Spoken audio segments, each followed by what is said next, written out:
যারা সব সময় আস্তাগফিরুল্লাহ পড়ে তাদের রিজিকের কোনো টেনশন হয় না, রিজিক নিয়ে তাদের আর কোনো চিন্তা থাকে না।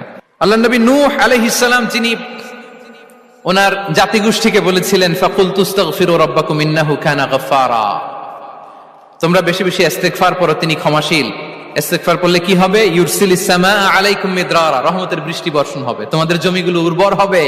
ওয়া ইউমদিদুকুম বিআমওয়ালি ওয়া বানিন, আল্লাহ তাআলা তোমাদেরকে সম্পদে বারাকা দিবেন, সন্তানে বারাকা দিবেন। ওয়া ইয়াজআল লাকুম জান্নাতিন ওয়া ইয়াজআল লাকুম আনহারা, তোমাদের ফসল ক্ষেতগুলো সবুজ শ্যামল হয়ে ভরপুর হবে, তোমাদের রিজিকে বারাকা নেমে আসবে। তাহলে আমরা যেন বেশি বেশি ইস্তেগফার করি। বিষ্ণু ঈসা ইসলাম বলেছেন মান লাযামাল ইস্তিগফার জাআলাল্লাহু লাকুম মিন কুল্লি দিকিন মাখরাজা ওয়া মিন কুল্লি হাম্মিন ফারাজা ওয়া ইয়ারযুকহু মিন হাইসু লা ইয়াহতাসিব, যে সব সময় ইস্তেগফার পড়ে তার কোনো টেনশন থাকে না, তার জীবনে দুশ্চিন্তা আসে না। আর